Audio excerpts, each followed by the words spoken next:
Hello everybody and welcome to another episode of Mr. Heins Explains. As always, make sure that we are going and grabbing our grammar notes. Today we are going to talk about verbs and participles.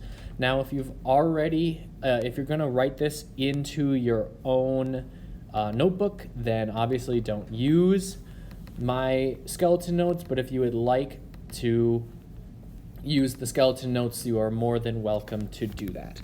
So as always, if you are going to use the skeleton notes, export it to Notability. There you go. Create a new note, import.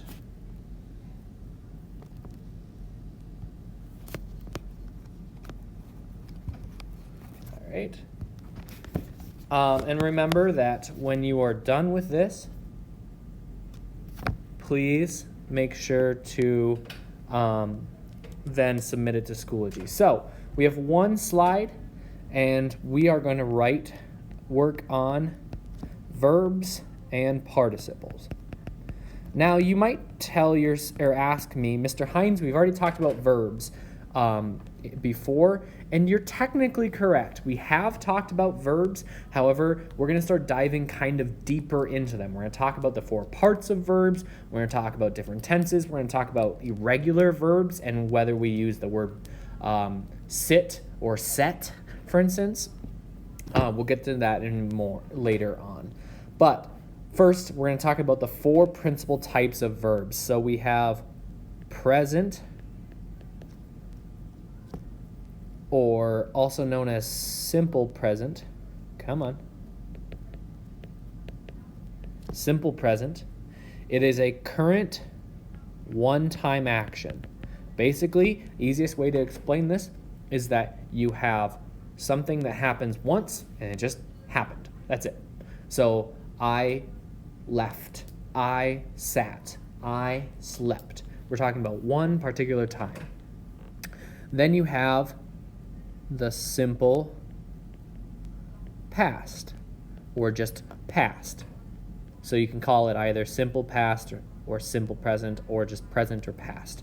And this simple, again, is a one-time action in the past. So I guess this one over here would be sit, or I run. This past one would be sat, or the word ran, for instance. Okay? So those are our simple ones.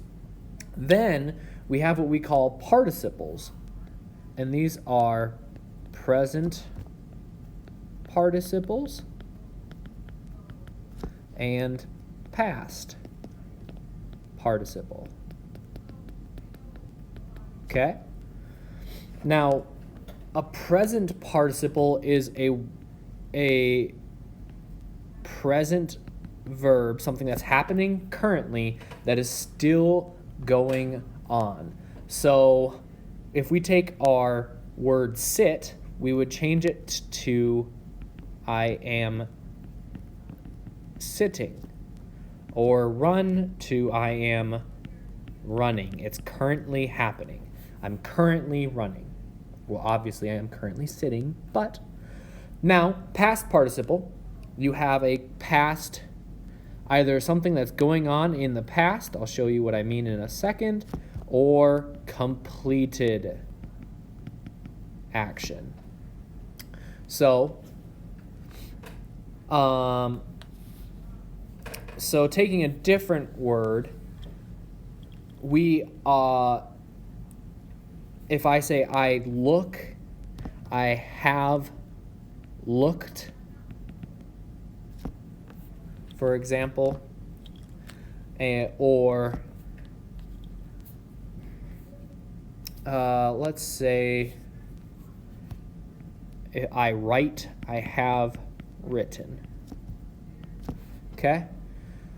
And so these 4 tenses, these 4 types with helping verbs make up every single verb tense in the English language. So these are the 4 principal types, or the basic types, are the ones that we see all the time in other forms. So, and for you math people, there are equations to form these. So if I wanted to make a present participle, let's say I have the word I hurry. I want to make a present participle version of it, which it would be I am hurrying. You'd take the noun, you'd say I, or that's a pronoun, noun or pronoun, plus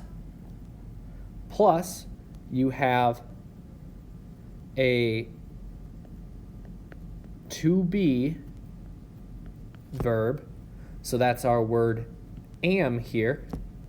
You have a to be verb plus the verb itself plus this ing ending. Okay?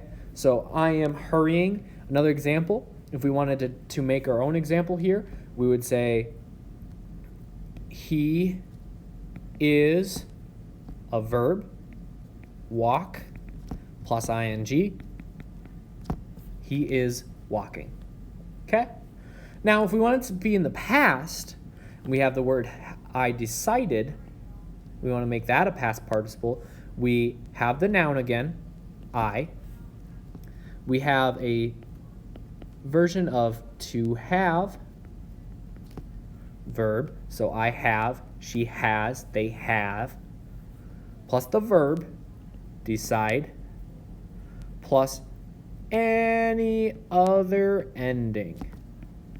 So with a present participle, we have to have that ing. With a past participle, we can have any other ending. So in this case, I have ed. Another example is if I want to take the word texted,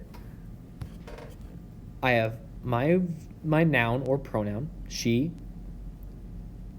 I have a version of to have, which is, in this case, let's say she has. The verb, text, plus an ending, texted. She has texted. All right, so there's your notes for this week. Make sure to submit that for a notes check on Schoology, and I will see you next week.